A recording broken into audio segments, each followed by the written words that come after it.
రామ మందిర్ ప్రాణ ప్రతిష్ఠ జనవరి 22 జరిగింది. సో 500 ఏళ్ల అయోధ్య రామ మందిరం చరిత్ర ఇది.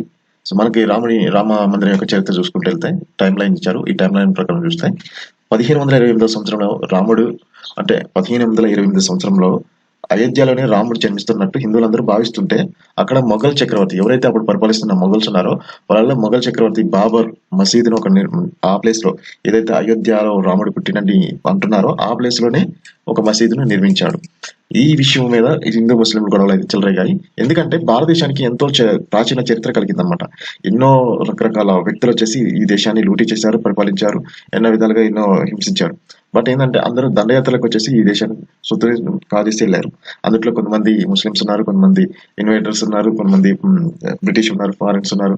ఇలా డిఫరెంట్ థింగ్స్ అనేవి జరుగుతున్నాయి అన్నమాట. ఇది అంతా హిస్టరీలో పెద్ద ఒక స్టోరీ ఉంటుంది. కానీ ఇక్కడ ఏంటంటే అయోధ్య గురించి 1528 సంవత్సరంలో బాబర్ ఒక మసీదుని అయితే నిర్మించాడు అయోధ్యలో రాముడు పుట్టిన ప్లేస్ లోనే. సో దీని మీద 1853 నుంచి 49 వాటికి సో మధ్య కాలంలో ఏం జరిగిందో మనకు తెలియదు. ఈ హిందూ ముస్లిం గొడవలు అయితే అట్లా జరుగుతూనే ఉన్నాయి. ఏదైతే 1853 సంవత్సరంలోని బ్రిటిష్ వాళ్ళు మన దేశాన్ని పరిపాలిస్తున్నారో అప్పుడు బ్రిటిష్ వాళ్ళు ఒక సీరియస్ డెసిషన్ తీసుకుని ఏంటంటే బ్రిటిష్ వాళ్ళు మసీదు లోపల భాగాన్ని ముస్లింస్ కి కేటాయించారు, మసీదు వెలుపల భాగాన్ని హిందువులకు కేటాయించారు. సో ఎట్లా ఈ ఘర్షణలు తగ్గించడానికి వాళ్ళు ప్రయత్నం చేశారు. కానీ అలా జరగలేదు. 1949లో మన స్వతంత్రం వచ్చిన తర్వాత మసీదు లోపల రాముడి విగ్రహం బయటపడిందని అప్పుడు తెలిసింది. సో దానికి ముస్లింలు ఆందోళన వ్యక్తం చేశారు. దీనివల్ల మసీదును వివాదాస్పదంగా ప్రాంతంగా ప్రకటించి సో మరి ఎందుకంటే హిందువులు అక్కడ రాముడి విగ్రహం బయటపడిందంటే హిందువులు ఊరుకోరు, అక్కడ రాముడి విగ్రహం బయటపడిందని ముస్లింలకి ఆందోళన. సో దీనివల్ల ఏం చేశారు, కంప్లీట్ గా మసీదుని తాళం వేసేసారు అనమాట.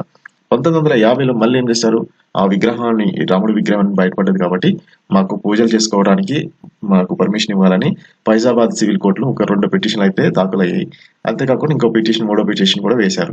1961లో మసీదు లోపల రామ్లాల్ విగ్రహాన్ని తొలగించాలని కోరుతూ యూపీ సున్నీ వక్ఫ్ బోర్డు ఏదైతే ముస్లింకి సంబంధించిన ఒక కోర్టులో అయితే ఒక పిటిషన్ అయితే మళ్ళీ వాళ్ళు దాఖలు చేశారు. 1986లోని మసీదు తలుపులు తెరవాలని, హిందువులు పూజ చేసుకునేందుకు అనుమతి ఇవ్వాలని ఫైజాబాద్ జిల్లా కోర్టు తీర్పునిచ్చింది.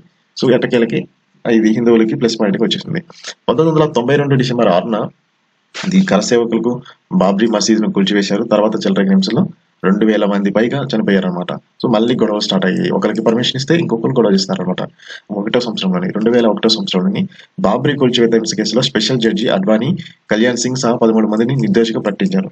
మళ్ళీ 2002లో హిందూ భక్తులు వెళ్తున్న రైలుకు గోధ్రాలో నిప్పు పెట్టారు. దీంట్లో 58 మంది చనిపోయారు. అంతకంటే 2000 మంది పైగా మృతి చెందారు.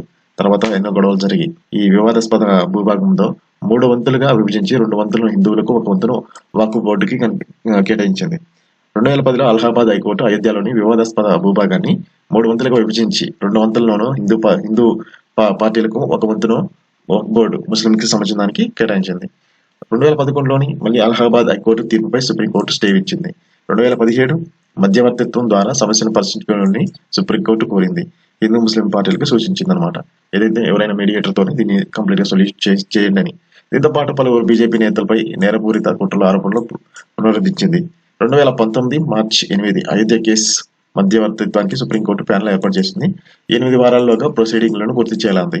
2019 నవంబర్ 9న అయోధ్యపై కోర్టు చారిత్రాత్మక తీర్పును వెలువరించింది. సో వివాదాస్పద స్థలం మొత్తాన్ని రామ్లాల్కే కేటాయించింది. మసీదు నిర్మాణానికి 5 ఎకరాల స్థలాన్ని కేటాయించింది. కేంద్రం, యూపీ ప్రభుత్వం మసీదు నిర్మాణానికి 5 ఎకరాల స్థలాన్ని కేటాయించాలని కేంద్రం, యూపీ ప్రభుత్వాన్ని ఆదేశించింది సుప్రీంకోర్టు. 2020 ఫిబ్రవరి 5న అయోధ్య రామాలయ నిర్మాణానికి కేంద్ర ప్రభుత్వం 15 మంది సభ్యులతో ఒక ట్రస్ట్ అయితే ఏర్పాటు చేసింది. 2020 ఆగస్టు 5న ప్రధాని రామాలయ నిర్మాణానికి పునాది వేశారు. 2022 జనవరి 22 భవ్య రామ మందిరంలో బాలరాముడి విగ్రహం ప్రాణ ప్రతిష్ఠ ఇయ్యాలైతే జరిగింది.